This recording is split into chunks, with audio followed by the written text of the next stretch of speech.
മന്ത്രി ആർ ബിന്ദു പ്രതികരിക്കുകയാണ് ഈ വിഷയത്തിൽ. അതിലേക്ക് വലിയ രീതിയിലുള്ള ആക്രമണങ്ങൾ നേരിടേണ്ടി വരുന്നു എന്നുള്ളത് ഏത് തരത്തിലാണ് അതിനെ വ്യാഖ്യാനിക്കേണ്ടത് എന്ന് നമുക്ക് പറയാൻ പറ്റില്ല. കാരണം ഇത്തരത്തിലുള്ള അധമമായ ചിന്തകളും പ്രവർത്തനങ്ങളും ഒക്കെ പ്രോത്സാഹിപ്പിക്കുന്ന ഒരു സംഘമായിട്ട് മാറേണ്ടതുണ്ടോ എന്ന് കോൺഗ്രസ് ചിന്തിക്കട്ടെ, അതിൻ്റെ നേതാക്കൾ ചിന്തിക്കട്ടെ. വളരെ സാമൂഹ്യ വിരുദ്ധ നിലപാടുകളും അത് പ്രകാരമുള്ള പ്രവർത്തനങ്ങളും ഒക്കെയാണ് ഇപ്പോൾ കോൺഗ്രസിൻ്റെ പ്രമുഖ നേതാക്കളുടെ ഭാഗത്തുനിന്ന് ഉണ്ടാകുന്നതായിട്ട് കണ്ടുകൊണ്ടിരിക്കുന്നത്. പെൺകുട്ടികൾ ധാരാളമായിട്ട് കടന്നു വന്ന് വലിയ ആക്ഷേപങ്ങൾ ഉന്നയിക്കുന്ന ഒരു ജനപ്രതിനിധിയെ സംരക്ഷിക്കാൻ കോൺഗ്രസിൻ്റെ നേതാക്കൾ നടത്തുന്ന ശ്രമം അങ്ങേയറ്റം അപലപനീയമാണ്. അതോടൊപ്പം തന്നെ കോൺഗ്രസിലെ തന്നെ വനിതാ നേതാക്കൾ ആത്മാർത്ഥതയോടെ ഈ വിഷയത്തിൽ പ്രതികരിക്കുമ്പോൾ അവരെ ചെളിവാരി എറിയാൻ വേണ്ടി നടത്തുന്ന പരിശ്രമങ്ങൾ അതിനേക്കാൾ വളരെ തരം താണതും മോശമായതുമാണ്. ഈ ഉപതെരഞ്ഞെടുപ്പ് എന്നുള്ള ഭയത്തിലാണ് ഇപ്പോൾ സംരക്ഷിക്കുന്നത്. അത് ഒരു ഗതികേടായിട്ട് കോൺഗ്രസിൽ ഒരു ഗതികേടാണോ? അത് കോൺഗ്രസ് ഇതൊന്നും കാര്യമാക്കുന്നില്ല എന്നുള്ളതാണല്ലോ നമുക്ക് മനസ്സിലാക്കാൻ സാധിക്കുന്ന കാര്യം. ഈ പ്രതിയായി വന്നിരിക്കുന്ന ജനപ്രതിനിധി തന്നെ പറഞ്ഞതുപോലെ ഹൂ കെയേഴ്സ് ആറ്റിറ്റ്യൂഡാണ് കോൺഗ്രസിലെ എല്ലാ പുരുഷ നേതാക്കൾക്കും എന്ന് തെളിയുകയാണ്.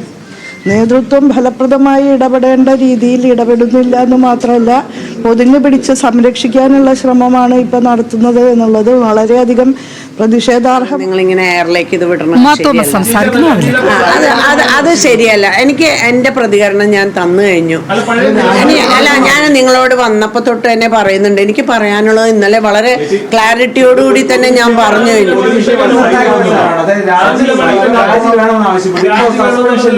നോക്കൂ, ഞാൻ രാവിലെ വന്നപ്പോ തന്നെ നിങ്ങളോട് പറഞ്ഞില്ലേ എനിക്കിനി ഒന്നും പറയാനില്ല. എനിക്ക് ഇനിയിപ്പോ എന്നോടൊക്കെ ഒന്നേ പറയാനുള്ളൂ, നിങ്ങൾക്കൊക്കെ ഒരു ചായ തരാം.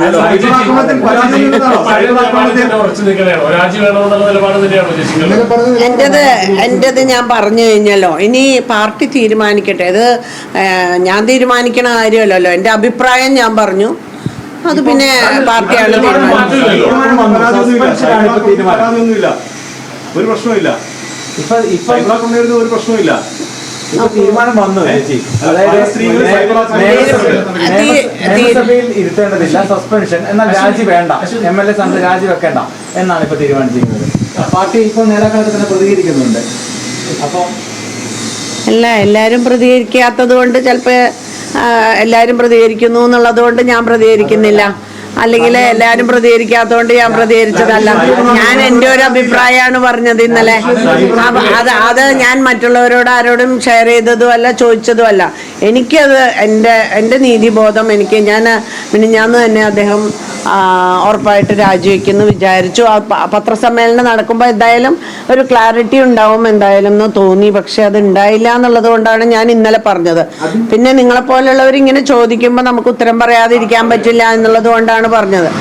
ഇപ്പം സത്യത്തിൽ എനിക്കൊന്നും പറയാനില്ല. നിങ്ങൾ അല്ല, എനിക്ക് ഇപ്പൊ ഇനി ഞാൻ വളരെ സൂക്ഷ്മമായിട്ട് ഞാൻ ഇന്ന് എൻ്റെ ഒരു പേഴ്സണൽ വിഷയമായിട്ട് ഞങ്ങളുടെ കുടുംബത്തിലെ ഒരു കാര്യമായിട്ട് ബന്ധപ്പെട്ട് ഞാനൊരു യാത്രയിലേക്ക് പോവാണ്. പീട്ടിയുടെ അനിയനൊക്കെ ഇപ്പൊ വരും, അപ്പൊ അവരുടെ കൂടെ പോകാനിരിക്കുകയാണ്. എന്നെ നിങ്ങള്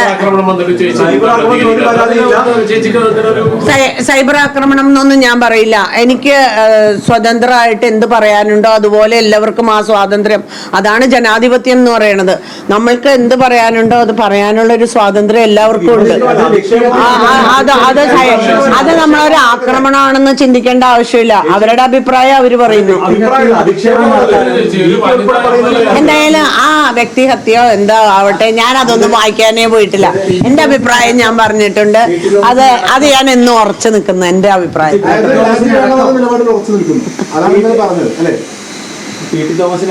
അധിക്ഷേപിച്ചുകൊണ്ടുള്ള പോസ്റ്റുകളാണ് കോൺഗ്രസിന്റെ സൈബർ ഗ്രൂപ്പ്. PT ഒന്നും അധിക്ഷേപിക്കാനായിട്ട് ആരുമില്ല. അതൊന്നും